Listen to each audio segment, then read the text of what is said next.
The question is, worth it to buy po ba or not ang Motorstar Easy Ride 150?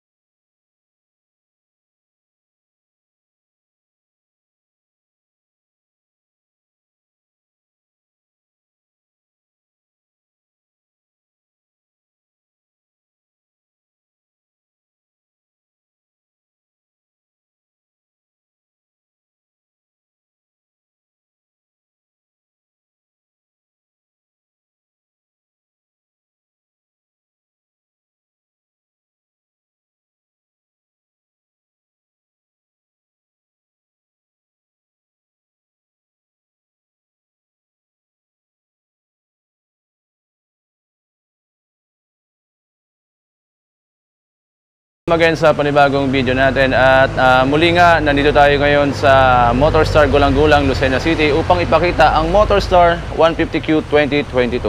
At kung ikaw ay matagal nang naghahangad na magkaroon ng Yamaha NMAX 155 at medyo ka po sa budget, ay panoorin mo itong video na ito upang malaman mo kung anong meron sa motor na to at kung magkano ang presyo at baka magbago ang isip mo.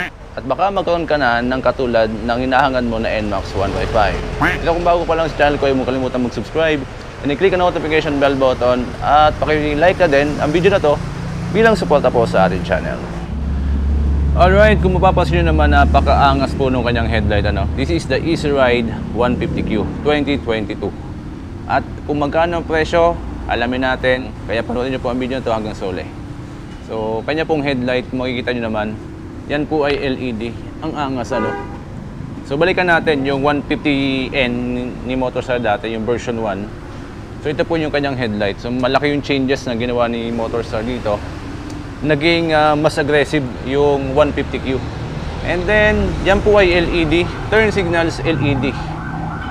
Maganda kasi ginawa nilang LED. At pagdating po sa kanyang suspension sa unahan, still naka-telescopic fork suspension. At ang kanya pong braking system, kung mapapansin nyo naman, naka-disc brake na. Ito po ay hindi ABS sensor ha. Ito po yung speedometer sensor natin. At ang sukat po ng gulong niyan is 130/60 by 13. The good thing is tubeless. At ang kanya pong mugs, maganda yung pagkakadali ng kanyang mugs. Alright. At ang sukat po ng gulong niya sa likod is same lang naman ng sukat nung nasa unahan na 130/60 by 13. At ang brand po niyan is Yuansing. Yuansing. At ang kanya pong braking system still naka disc brake. At ang kanya pong suspension is naka dual shock suspension. Mas maganda na po yung kanyang suspension sa likod kasi naka dual shock na. At siya po ay may fender din dito. At ang kanya pong tail light ay naka LED na lahat. The good thing ay wala nun parang tenga na nakabugot pa yung kanyang turn signals. Yung kanya pong turn signals is parang may check dito Maganda. Maganda yung pagkakadali ng kanyang turn signals. LED lahat. Grab bar, okay na okay yung grab bar. At pagdating po sa kanyang upuan, maganda. Maganda din yung kanyang pagkakadali dito. At tingnan po natin yung kanya pong meter panel na katulad talaga ni NMAX 155 na ginamit natin noong nakaraan. So lalagay ko po dyan sa taas yung link ng ating video noong NMAX 155 upang magkaroon kayo ng idea. And then makikita natin dito malamang turn signal, speedometer, odometer, time at yung iba pang kailangan nating malaman sa motor. Makikita natin dyan sa kanyang digital na meter panel. And then may dalawang button tayo dito na pwede nating gamitin. I think it is select button.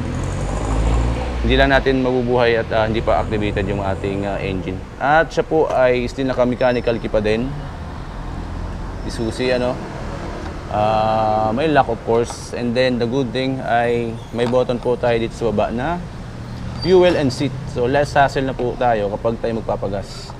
Kasi ito po yung button na hindi natin kailangan bumaba ng ating motor upang makapagpagas.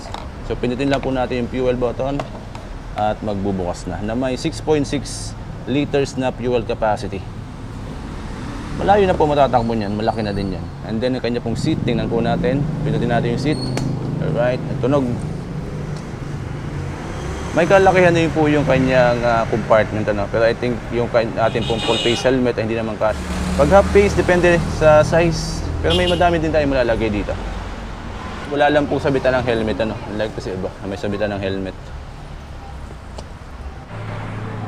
Tingnan din po natin yung mga buttons dito. Unahin po natin itong left portion. Tayo po ay may passing light dito, high and low beam button, ating pong turn signals at yung pong ating busina. So yung mga usual na nakikita natin. And then sa right portion naman po, may switch tayo ng ilaw, auto kill switch kung ako hindi nagkamali, and then yung po ating starting system na push start. And then at the same time, tayo po ay may kickstart. Maganda ang kickstart sa isang unit, ano? At just in case ay mababa na yung voltahe ng ating battery, ay mapapaandar pa din natin yung ating unit. Dito po sa side pocket niya, tayo po ay may USB charging port. At may kalaliman po yung kanyang side pocket sa kaliwa. Wala lang cover yung kaliwa. And then yung sa kanan, may cover po. Tingnan natin. Alright. So, saan nakikita nyo? Malalim din. Kasi yung cellphone natin dyan. Ilalagay tayo dyan. Sa unang tingin, mapagkakamalan talaga nating NMAX, ano? Then, may visor din tayo na smoke. Gusto ko yung kanyang design. Gusto ko yung kanyang datingan. Ang aggressive. And then pagdating po sa kanya engine specification, yan po ay 4-stroke, single overhead cam, 1 cylinder, carb type pa din, air-cooled, at nagbibigay po ng maximum power na 7.5 HP at 7,500 RPM, and maximum torque of 7.7 Nm at 6,000 RPM. So alright, so sakyan po natin. Tingnan natin po yung riding position. And then yung taas niya is 760 mm. Kanyang seat height. Okay naman, flat-footed pa rin tayo. 5'11 in reference, no? I think kung ikaw ay mga 5'6 ang height, sakto lang din naman. Tukod yung paa. So kayang-kaya namang i-manipulate ito. Kasi automatic lang naman tong si EasyRide 150Q. Then yung ating pong brake lever dito na sa kaliwa ay okay naman yung size. Kasya yung kamay ko, ano? Sakto lang. Maging sa kanan, ganun din. Position, upright. Kasi katulad talaga siya ng NMAX, kung mapapansin nyo. Yung grab bar, yung po ating meter panel, kahit yung visor, ano, ay katulad ng ang NMAX 155. And then, may logo po tayo dito ng Motorstar na naka-emblem, ano. Okay naman, ang magkakadlagay dyan. Kaya lang, wala sa gitna. Na-adjust. O luwag lang. At isang bagay din na nabago dito sa 150Q, dun kasi sa 150N, yung kanyang pipe is medyo malaki. Ito, maliit lang. Then, may heat guard cover na rin tayo. Which is okay naman yung size ng kanyang pipe. Mas maganda to kaysa dun sa 150N, ano. Opinion ko lang yan. And then yung ating pong tungtungan ng backride. At yung pong ating lalagyan ng plaka, may reflectors tayo dito. Maging sa baba. Yung kulay blue, napakaganda na kulay nito, ano? Kasi buhay na buhay yung kulay niya. Di ba? Matingkad yung kulay, talagang kitang-kita, ano? At ang available po dito is kulay blue, pula, at yung pong itim. Magkano ba ang presyo ni EasyRide 150Q? Sa halagang 68,000 pesos ay magkakaroon ka na ng mala NMAX na looks. Pero of course, sa ibang specs at features ay malaki yung pagkakaya. Kaya ang question is, worth it to buy ba or not ang EasyRide 150Q? Lagyan nyo lang po dyan sa ating comment section at upang makatulong dun sa mga naghahanap ng motor na affordable. At dun po sa may mga katanungan regarding po sa Motorstar EasyRide 150Q at sa iba pang model dito, ilalagay po natin dyan sa ating screen yung kanila pong contact number upang yun lang po ang inyong tawagan or text regarding sa mga units na available po dito for installment or cash. So, maraming salamat po sa panonood. This is Blackman Moto again. Magkita-kita ulit po tayo sa susunod na video. Ingat po tayo palagi. Ride safe. Bye-bye. Peace. Yo.